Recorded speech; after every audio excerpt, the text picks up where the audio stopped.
Welcome to Women in the Arena podcast, the podcast celebrating women doing extraordinary things in plain sight. I'm your host, Audra Egan, and our mission is to elevate the value, strength, and resilience each woman brings to the world. Without further delay, let's go ahead and start the show.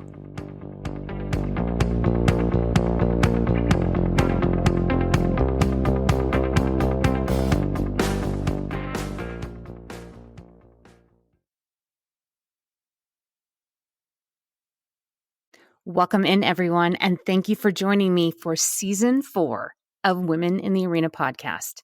This season, we are going to challenge ourselves. We are going to grow. We're going to stretch. We're going to push ourselves outside our comfort zone, and we're going to do some things that we have been dreaming to do. As I have said before, I may be the one behind the mic, but I don't do this by myself. I do this with all of you. Thank you all for joining me today, and let's go ahead and start the show.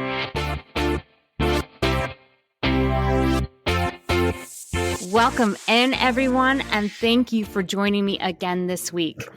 This week, I have an amazing guest with me. She has such a wonderful perspective on how to raise her boys. I'm joined today by Marquita Wright, and she is an amazing executive that got to live her passion by having a role that required her to travel around the world.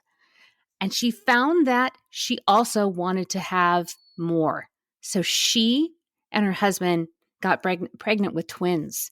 And everyone told her that you're going to have to slow down. You're going to have to give up your job. You're going to have to do things different. Well, she and her husband were determined to prove everybody wrong and show other families how to do the same. It is my pleasure and my honor to introduce to you a woman that refuses to give up her passions just because she is a mom. It is my pleasure to introduce to you Marquita Wright. Marquita, thank you so much for joining me today, and welcome to the show. Thank you for having me. I'm excited to be here. I am very happy that you're here, excited to hear your story, because this is not one that many of us hear. Many of us hear the same old story. The same one that you heard was, I know you've loved traveling, but you're going to have to give up your job. You're not going to be able to do that anymore. Or do you know what it's like to travel with children? You're not going to be able to do that anymore. Exactly. If I had a dime for every time I was told that. And you're like, no, why am I going to give up my passion just because I created two humans? Exactly. Exactly. Many women will argue, and I've heard this more often now than I did when my children were younger, was that you are a better mother if you keep your passions alive. 100%, because you can still satisfy yourself, right? So I think and I believe 100% that when you become a mom, you don't suddenly stop having your desires and wanting to live life and having your true interests. A lot of times you just put it on the back burner, but then you're never fulfilled. And when you're unfulfilled, how can you fill anybody else up? That is very true. And I think that's a lesson that a lot of us are starting to learn later in life. At least that's a lesson that I've learned later in life. It wasn't something that I knew intrinsically at all. But I wanted to talk about, first of all, before you and your husband decided to have children, what did you get to do that just fueled this wanderlust of you being able to travel literally all over the globe? I got to, travel all over the globe. And the great thing about it is that with my job, I wasn't just necessarily traveling solo. Like I may be traveling solo to get to the country, but a lot of times once I was there, I was with an account manager that is local to the area. So, for example, when I went to India, then my coworker invited me over, and his mom cooked this feast, and I got to watch her prepare it. They dressed me in a sari, like to actually see how people live and celebrate their different religions, because they had a little shrine in their house and they were telling me about the different things. It's just an amazing experience to see how other people learn and be invited into their house. It's a privilege, right? So That is one of the most exciting things that I've done. Food is the universal language. Everybody can come together on a table, regardless of differences, with food. And that's how they got to share their culture with you, is with food and showing you how they live. I mean, what a special opportunity, because they shared a piece of them and their family with you. Exactly. I mean, it's very intimate to have someone in your house with your kids, holding your kids, trying on your sari, like I'm trying your clothes on, you're wrapping it underneath my boob. Like we're very intimate and close, right? So it's something that I will cherish forever, that opportunity that they gave me. So this is something, obviously, that it's something that fires your soul up, and it creates more passion to do more of this. But you didn't want to give up this just because you had these two little beautiful boys. So No. how did that conversation go with you and your husband, that you're like, okay, we're having twins, and we're still going to go around the world. So I want to be a fly in the wall in that conversation on how that happened. Well, let's just say I personally am the person who does not take no for an answer. And if there's something that I want to do, I'm gonna figure it out. He's more of a let's go with the flow type of guy. So, all these women before say you're gonna have to stop doing it. I'm pretty sure you're gonna have to do it. And I'm kind of like, hold my beer. Let me show you. So that probably was more of how it went, where it was like, let's start off. So I think it was like the third month when you go into the checkup with the doctor. And I'm like, so when can they fly? And she's like, whenever they want. And I'm like, say less, ma'am. So, at 4 months, we went to my hometown. We live in New Orleans. I'm from Milwaukee. So we went to Milwaukee, which is very like, especially with him, I'm like, oh, we're just gonna go home so my great grandma can see him, and they can. If this wasn't COVID time, so everybody can meet them. Very normal thing, and it was like, okay, cool, that makes sense. Let's go have a sip and see at your hometown, and that went like really well. And then I found a flight deal the next month to Puerto Rico, and I was like, it's your birthday, we should go celebrate it. He's like, okay, yeah, let's do it. And then I just kind of kept adding it on. The next month, at 6 months, I'm like, I have to go to Europe for work. I'm taking the kids with me. Ask her aunt if she wants to come. And she's like, cool, let's do it. So literally, it was just like I kind of did it little bit by little bit. I didn't have a master plan of how I was going to convince him to continue to travel the world or convince myself. It was just like, this is working, and I found something else, or I need to do something else. And we just continued to do it and figured out what worked and what didn't work. So how did your kids adjust? I mean, they were 6 months old in Europe, so there was probably no adjustment for them at all. But how did you adjust to being Yeah. in Europe with two 6-month year old little boys? And I mean, it's hard. I mean, you have twins, so Yeah, you have double the trouble. So exactly. so how um, did you adjust to the travel now with these two little boys? the biggest thing with the adjustment at that age is just all the crap, right? So Oh the yeah. double stroller, two car seats, the bag, nursing and all of that. So just figuring out how to maneuver with all that stuff was probably the biggest adjustment. The best part about that in particular is that I was going to places that I've always been to, that I've been to plenty of times. So I was going to Amsterdam, that's where our European headquarters. We were there for a meeting. So I've stayed in the hotel 17,000 times. I knew it was like kind of going home, my European home. And then I was like, let's add a little fun to it and go to Paris for the weekend. And so then that's when it became interesting, because getting a double stroller on and off a train within a couple of minutes so you don't get left or leave a kid on the train while the train goes away and you're trying to take the other one off, that is when it becomes challenging. And that's a great thing in the sense that I learned. So that's when I was like, I'm never traveling again with a double stroller. not happening because I can't maneuver the way I need to. So let's see. I see Europeans doing it. They have these small little ones that fold up on the top. So I researched that and was able to learn there's better way to do it. And that's the great thing about traveling to other countries is that you learn how other people do it and they may have a better trick to how to do something and you learn from them. And that's what I did. Huh.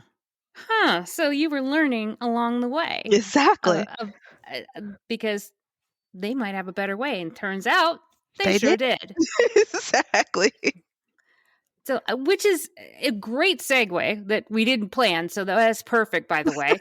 No problem. Great segue into your idea of cultural education. And I think I shared with you previously that my family and I are very much invested in cultural education. We did it a little bit differently than you did. We had exchange students come to us when Yeah. our children were in high school.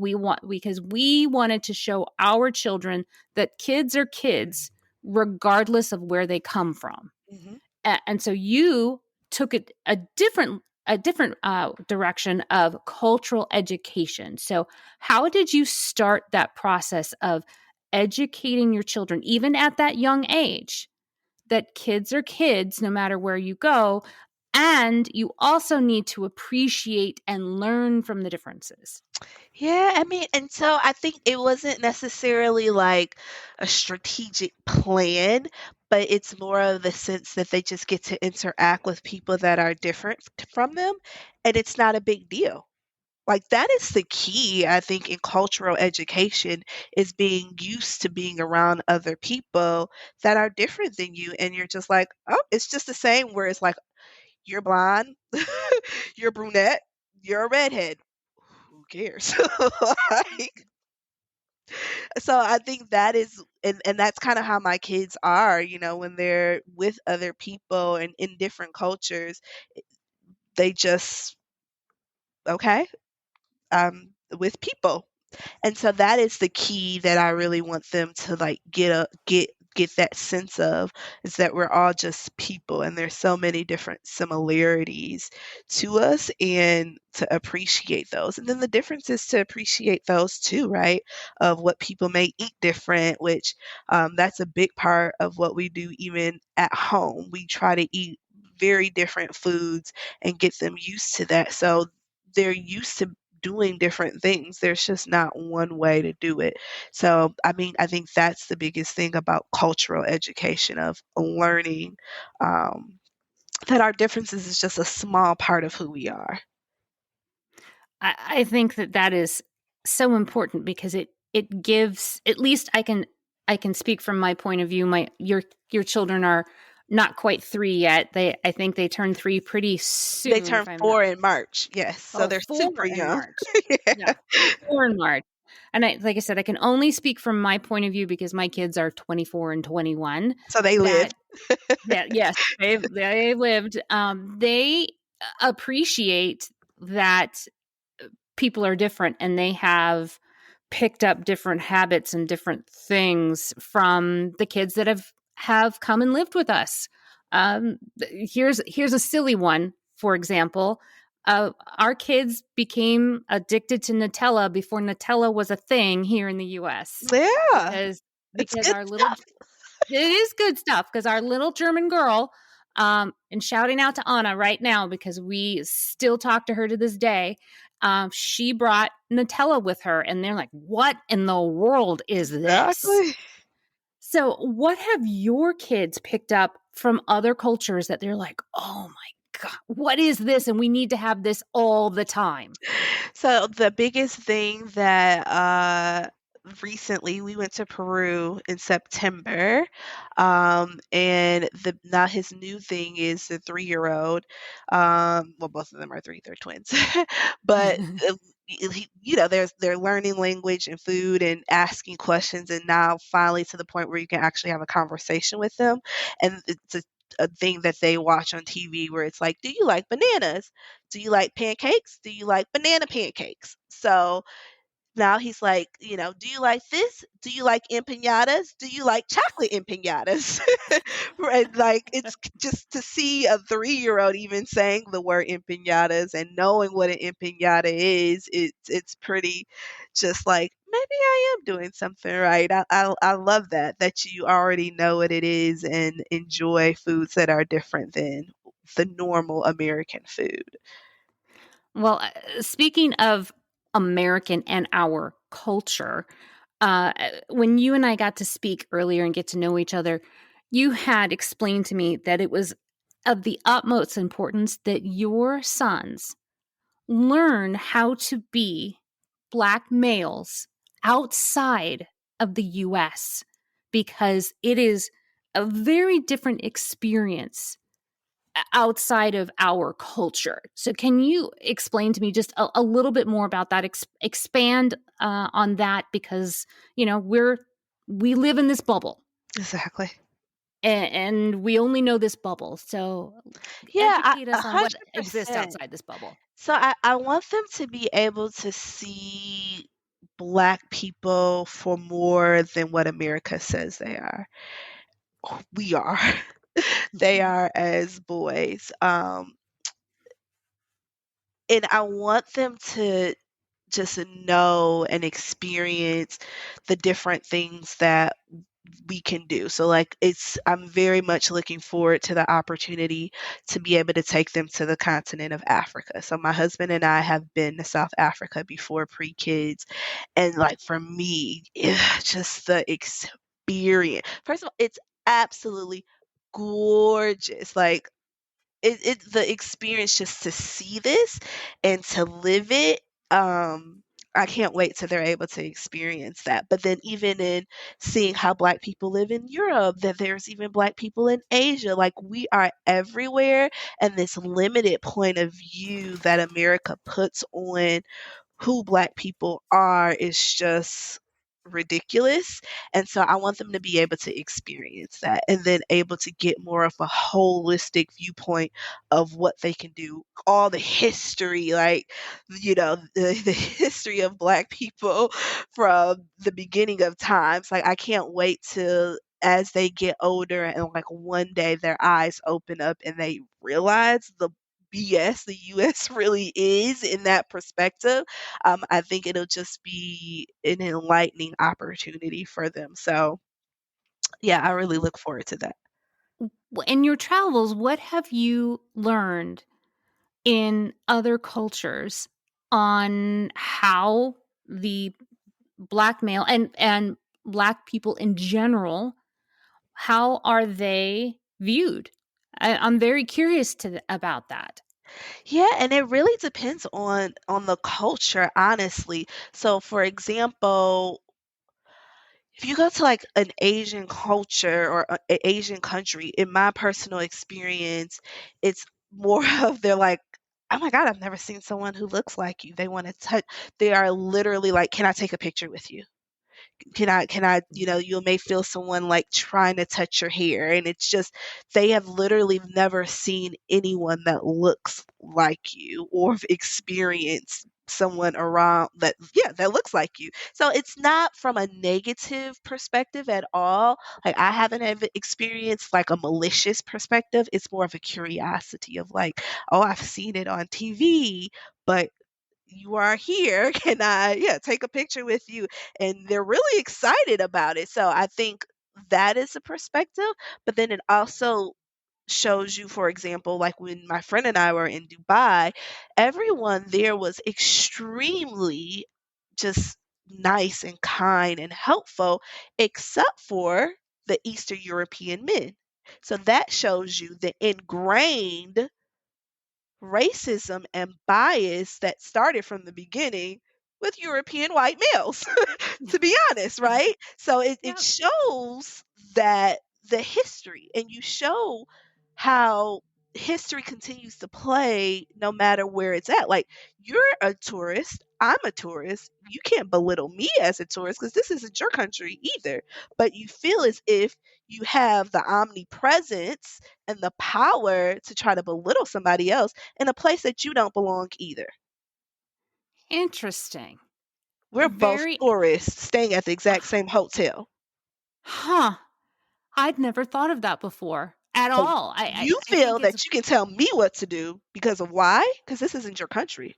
wow. Yeah, I think it's first of all, I think it's remarkable that in Asian countries that it is a learning opportunity for them and as a curiosity, so they take it as an educational experience. And then when you were in Dubai, you were treated with respect by the locals. Mhm. They were rolling out the red carpet for you. I find that first of all, I find that very comforting. Number one, They and were number very two, kind. I find it fascinating that, and like I said, I'd not thought of this before, that they were that there were some individuals that were definitely overstepping their bounds and not welcoming you to a place that wasn't even theirs. No, Huh. not at all.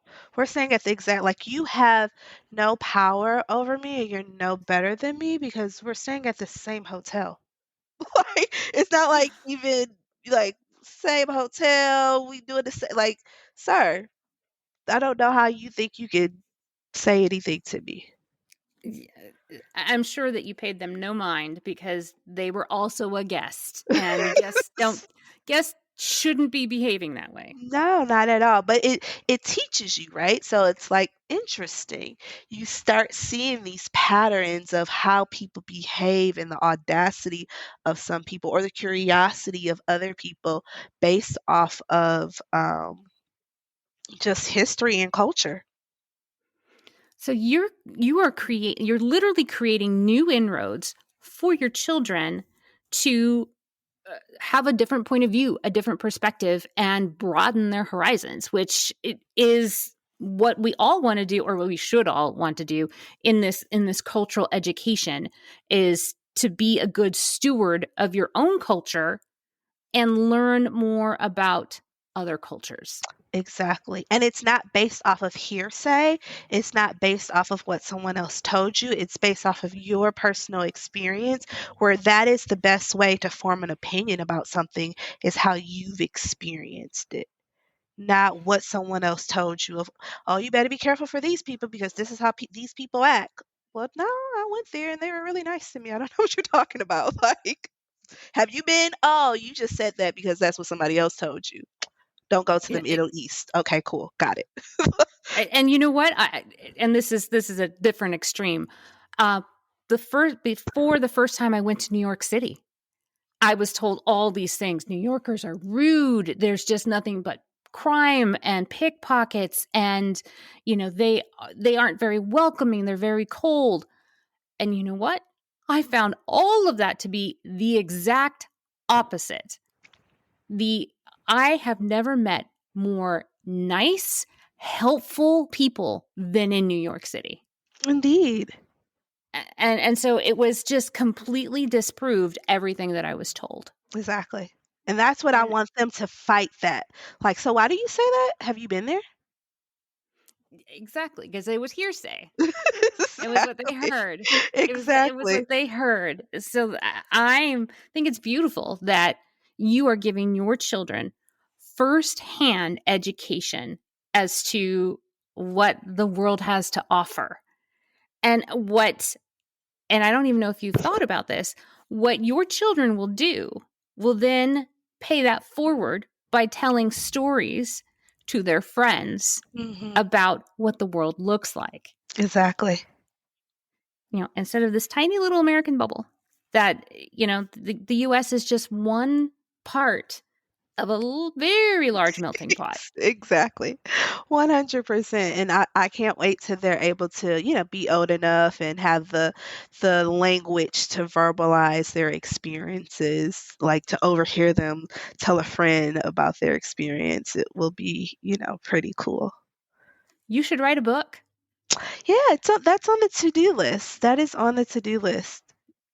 I hope you're keeping a blog or a log or something about your experiences and how your children are growing and evolving through each experience that Oh, I they love that. are are in, because what they experienced at 2 is going to be very different on how they experiencing things at 4. And that would be such an amazing and fascinating thing to see what has happened in those two short years. I love that. I need to do more of that, more of the like the intricate details of it. That's a great idea. I'm gonna do that. I'm gonna get a little more intricate in the notes that I keep. You're welcome. I appreciate that. um, and speaking of sharing these experiences, part of your mission, besides, giving your children experiences, you continuing to live your passions, is to teach other families on how to continue to do the same. Mhm. So you have a website, uh, Traveling Twin Mama. You have Marquita's Travels. Tell us a little bit about what those are and what your mission is with that part of your experience.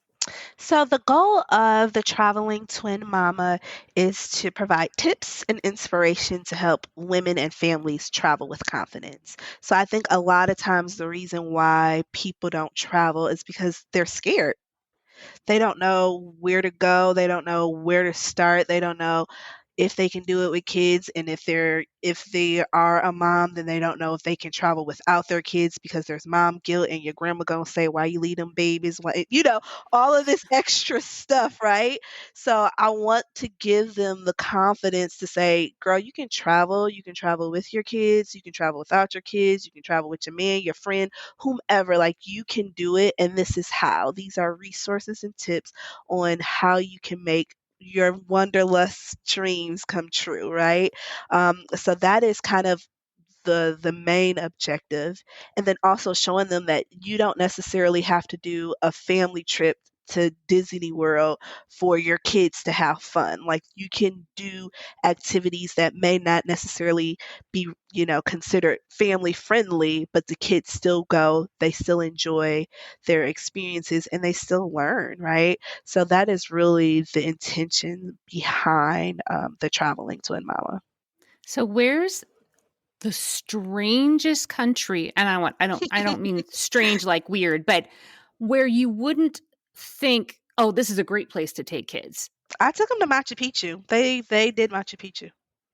What? Yeah, Tell me more. they were like, "Your kids did the Machu Picchu?" I was like, "My kids did Machu Picchu, and my mom and her husband was with us as well." And let's just say the 3-year-olds did a better job. The reason we left at that time is because the adults, the seniors were ready. They were like, "Okay, we've walked enough." And the kids were like, Let's keep going. Let's do this." So, yeah, we did Machu Picchu and they did a wonderful job. They didn't cry, they didn't complain. They were ready to do whatever we wanted to do that day. So who took the nap first? You or the kids?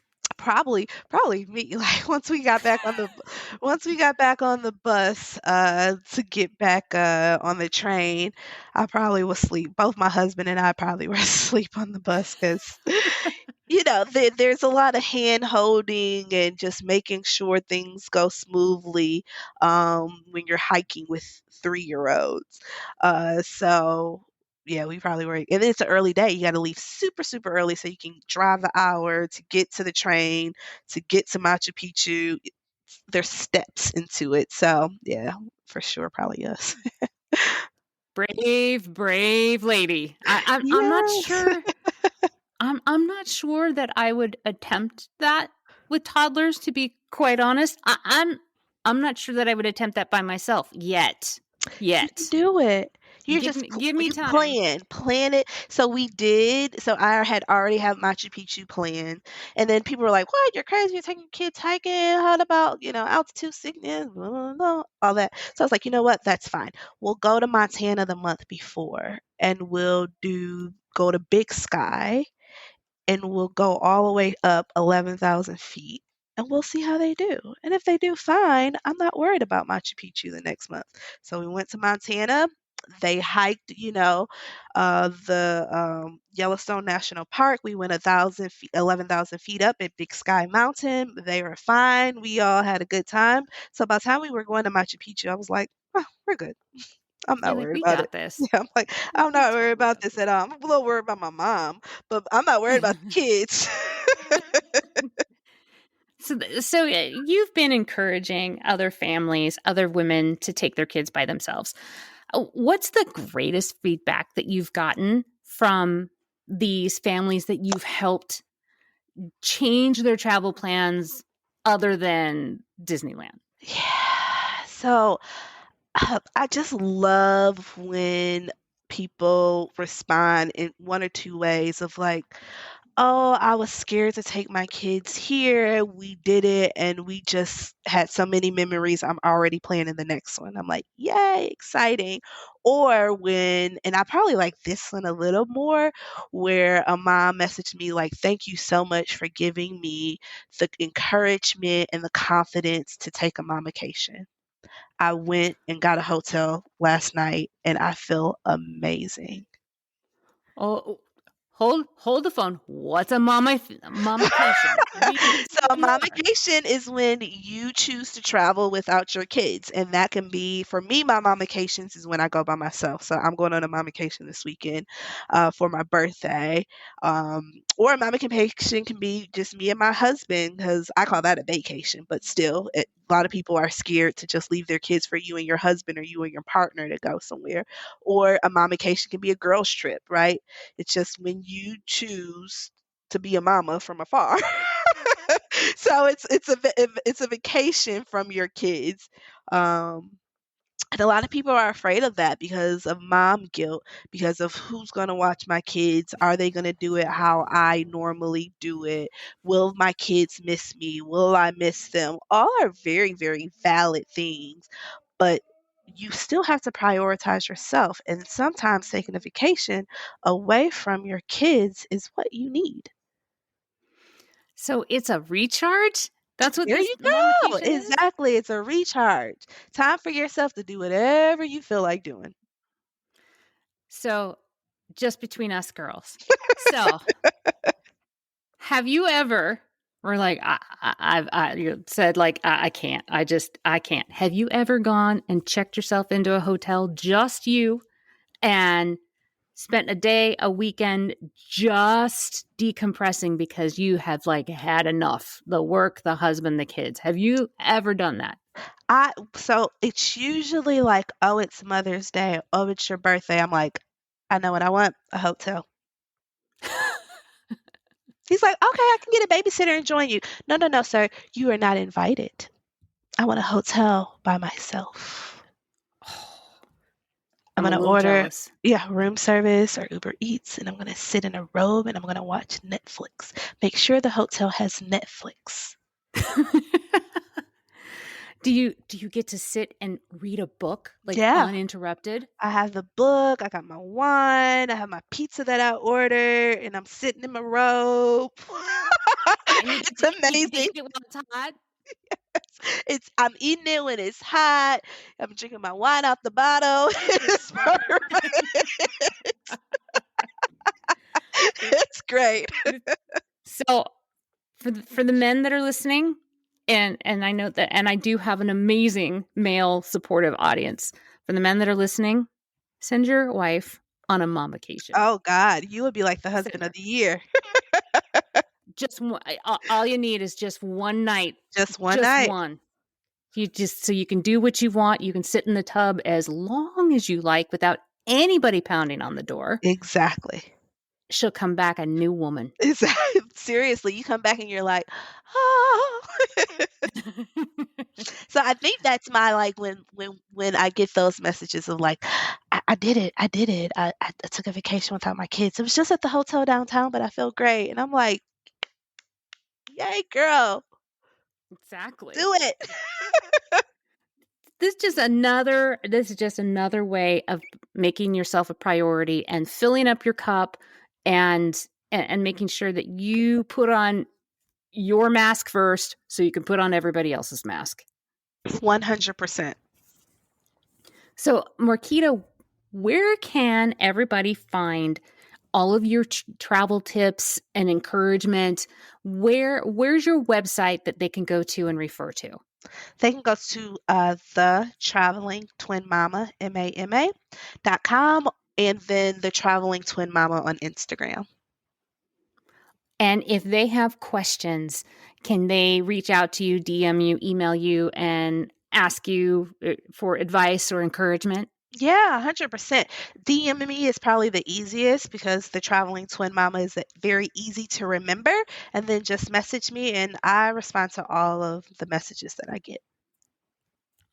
Awesome. So, Marquita, before I let you go this afternoon, I want to give you an opportunity to leave one lasting word of encouragement to all of our very hardworking, very tired mamas. You can do it. You can travel with kids. I always say that being at home with kids is hard. It's honestly really not that much harder to travel with your kids. In my mind, I always say I would prefer to travel with my kids than watch Blippi for the 120th time. Oh So my there God, you go. yes. Absolutely. Marquita, you have been a wealth of information, a huge shot in the arm as far as encouragement is concerned. And I am so happy that you were able to join me on the show and that we could finally get our schedules Yeah. together so we could do this. Thank you. Thank you so much for your flexibility. This was so much fun. This was such a good time for me too. I hope you all enjoyed this. You got some tips from Marquita, and if you've been sitting on the fence about should you travel or not, just go for it. Do it. So thank you all again for joining me this week, and we'll see you again next time. That's our show. Thank you all so much for spending your time with me and continuing to support this show, this community, and our endeavor to change the world one interview at a time. If you have any ideas for a new show or for a guest that you'd like me to interview, please reach out to me at audra@womeninthearena.net. Thank you again for all of your support, and we'll see you again next time.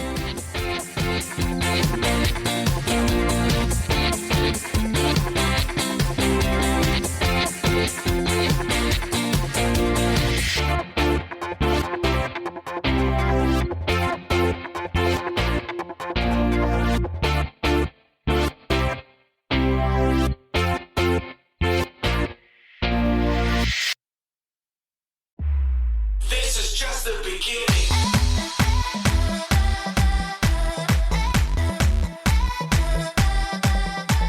That's our show. I am so grateful for each and every one of you and your unwavering support and your continued belief in this movement that has become much bigger than me, much bigger than just a podcast. It has become this forward momentum that we are all doing together. If you are ready, or you know somebody that is ready to tell your story and share your value with the world, please connect with me. You can reach me at audra@womeninthearena.net.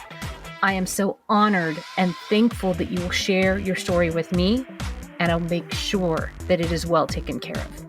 I will never stop thanking each and every one of you, and I cannot wait to talk to you again next week as we share another woman's story and we celebrate her doing extraordinary things in plain sight.